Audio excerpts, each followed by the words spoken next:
ഇനി ഇതിനൊരു ആലോചന വേണ്ട. കൊമ്പനായിലെ കുഞ്ഞിന് ചേർന്ന തലയെടുപ്പുള്ളൊരു പേര് ഞാൻ പറയാം. ബാറ്റിസ്റ്റ് ടൂട്ട. എന്റെ പേര് മേരാനാം തങ്കച്ചനെ. വെളിവരെ ആര് പറഞ്ഞു? ഇയാളിവിടെ വീണു സാർ. ഇയാളും അയാളും ഇയാളെന്താ തനിക്കെന്താ?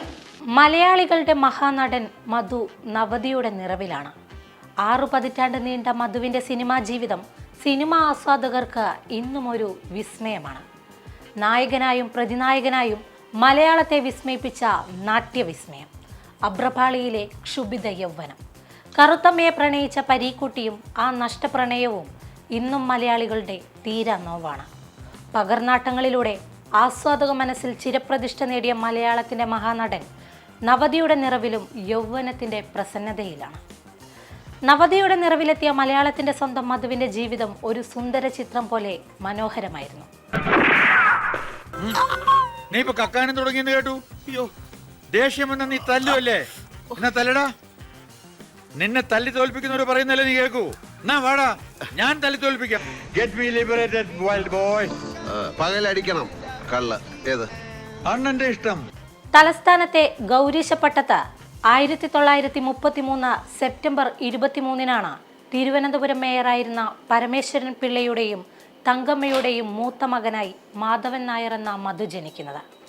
കുട്ടിക്കാലത്തെ നാടകം ഹൃദയത്തോട് ചേർത്ത് കെട്ടിയിരുന്ന കൊച്ചു മാധവന് 7-ാം വയസ്സിൽ VJT ഹാളിൽ വെച്ചായിരുന്നു മനസ്സിലേക്ക് നാടകം ഒരു വിസ്മയ കാഴ്ചയായി വിരുന്നെത്തിയത്.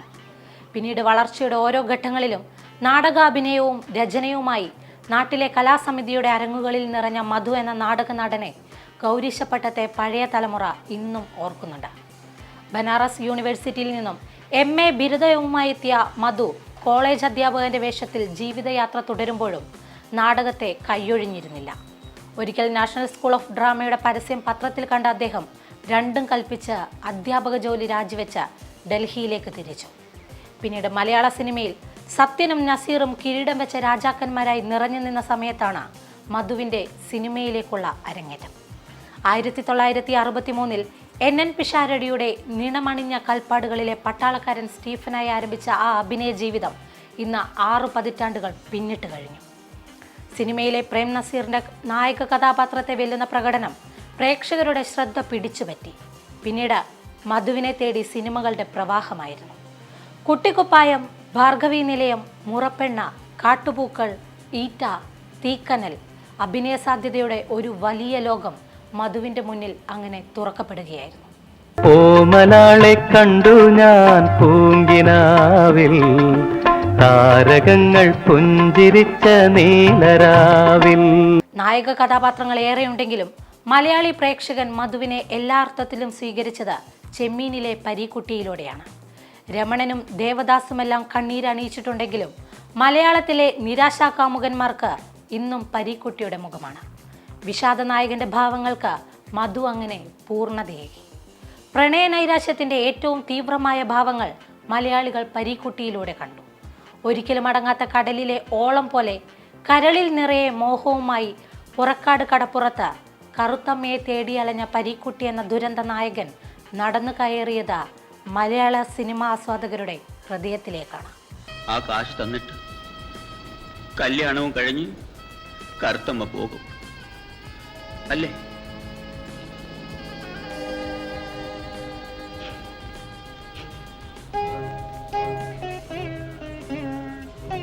എന്നെ വിട്ടിട്ട് പോകാൻ കറുത്തമ്മയ്ക്ക് സാധിക്കുമോ? കറുത്തമ്മേ, പ്രണയ നൈരാശ്യം മാത്രമല്ല, ഒട്ടേറെ ഭാവങ്ങളും വികാരങ്ങളും മലയാള തട്ടിന്റെ ഭാവാഭിനയ ചക്രവർത്തിയുടെ മുഖത്ത് വീണ്ടും മിന്നിമറഞ്ഞു.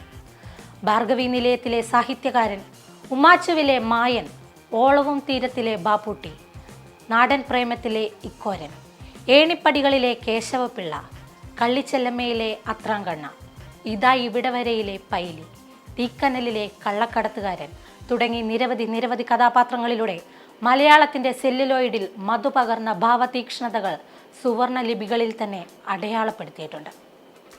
മലയാള സിനിമയുടെ ഫ്രെയിമുകളിൽ മധു എന്ന പ്രതിഭ കടന്നു പോകാത്ത മേഖലകൾ നന്നേ കുറവാണ്. പക്ഷേ കാലം മധുവിലെ നടനെ വിലയിരുത്തുന്നത് പകർന്നാടിയ കഥാപാത്രങ്ങളുടെ പേരിലായിരിക്കും. തകഴി, ബഷീർ, MT, പാറപ്പുറത്ത്, SK പൊറ്റക്കാട്, തോപ്പിൽ ബാസി, ഉറൂബ്, കേശവദേവ്, മലയാറ്റൂർ, അങ്ങനെ ലബ്ധപ്രതിഷ്ഠരായ എഴുത്തുകാരുടെ രചനകളിൽ പിറവികൊണ്ട കരുത്തുറ്റ ആൺജീവിതത്തിന് അഭ്രപാളിയിൽ ഭാവം പകരുവാനുള്ള നിയോഗം ഏറെയും കൈവന്നത് മധുവിനായിരുന്നു. ക്യാമറയുടെ മുന്നിലുള്ള അഭിനയത്തിൽ മാത്രമായിരുന്നില്ല മധു തൻ്റെ മികവ് കാട്ടിയത്. സംവിധായകൻ, നിർമ്മാതാവ്, സ്റ്റുഡിയോ ഉടമ എന്നിങ്ങനെ സിനിമകളുടെ പല മേഖലകളിൽ അദ്ദേഹം തൻ്റെ സാന്നിധ്യം അറിയിച്ചു. 1970 പുറത്തിറങ്ങിയ പ്രിയ ആയിരുന്നു അദ്ദേഹം ആദ്യമായി സംവിധാനം ചെയ്ത ചിത്രം. സിന്ദൂരച്ചെപ്പ്, സതി, നീലക്കണ്ണുകൾ, മാന്യശ്രീ വിശ്വാമിത്രൻ, അക്കൽദാമ, കാമക്രോധം മോഹം, തീക്കനൽ, ധീരസമീരെ യമുനാ തീരെ, ആരാധന, ഒരു യുഗസന്ധ്യ, ഉദയം പടിഞ്ഞാറ് എന്നിവയും അദ്ദേഹം സംവിധാനം ചെയ്ത ചിത്രങ്ങളാണ്. സതി, അക്കൽദാമ, തീക്കനൽ എന്നീ ചിത്രങ്ങൾ സൂപ്പർ ഹിറ്റുകളായിരുന്നു. മാന്യശ്രീ, വിശ്വാമിത്രൻ, സംരംഭം തുടങ്ങിയ ചിത്രങ്ങളാണ് അദ്ദേഹം നിർമ്മിച്ചത്. അദ്ദേഹം തന്നെ സംവിധാനം ചെയ്ത പ്രിയ, സിന്ദൂരച്ചെപ്പ് എന്നിവ മികച്ച രണ്ടാമത്തെ ചിത്രത്തിനുള്ള സംസ്ഥാന അവാർഡ് നേടിയിരുന്നു. മധുവിന് വയസ്സാവും തോറും മലയാള സിനിമയ്ക്ക് കൂടിയാണ് വയസ്സാകുന്നത്. മലയാള സിനിമയുടെ കാരണവർ എന്ന് നിസ്സംശയം വിളിക്കാൻ കഴിയുന്ന മലയാളത്തിൻ്റെ പ്രിയപ്പെട്ട നടൻ. നീണ്ട 60 വർഷത്തെ സിനിമാ ജീവിതത്തിൽ കേവലം നായിക കഥാപാത്രമായി മാത്രം ഒതുങ്ങി നിൽക്കാതെ വില്ലനായും സഹനടനായും അച്ഛനായും അമ്മാവനായും തിരശീലയ്ക്ക് പുറത്ത് സംവിധായകനായും ഗായകനായും നിർമ്മാതാവായും അദ്ദേഹം നിറഞ്ഞു നിന്നു. കാലം മാറുന്നതിനൊപ്പം ചെയ്യുന്ന വേഷങ്ങളും മാറാൻ അദ്ദേഹത്തിന് യാതൊരു മടിയുമില്ലായിരുന്നു. അതിനാൽ മധു എന്ന നായക നടനെ മനസ്സിൽ കുടിയിരുത്തിയ പ്രേക്ഷകർ അദ്ദേഹത്തിലെ അച്ഛനെയും മുത്തച്ഛനെയുമെല്ലാം സസന്തോഷം സ്വീകരിച്ചു.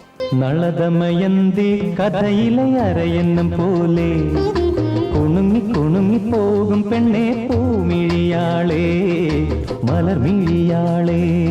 മംഗളം നേരുന്നു ഞാൻ മനസ്വിനി, മംഗളം നേരുന്നു ഞാൻ. നവതിയുടെ നിറവിലാണെങ്കിലും സ്റ്റിൽ യങ് എന്ന് തോന്നിപ്പിക്കും അദ്ദേഹത്തിൻ്റെ സംസാരവും അതിലെ വാക്ചാതുര്യവും. ഷഷ്ടിപൂർത്തിയും സപ്തതിയും നവതിയുമൊക്കെ കൊണ്ടാടപ്പെടുന്നവരുടെ കൂട്ടത്തിൽ മധുവില്ല. പക്ഷേ ഒരു ജീവിതം സ്വാർത്ഥമായി ജീവിച്ചു കാണിക്കുകയാണ് മധു.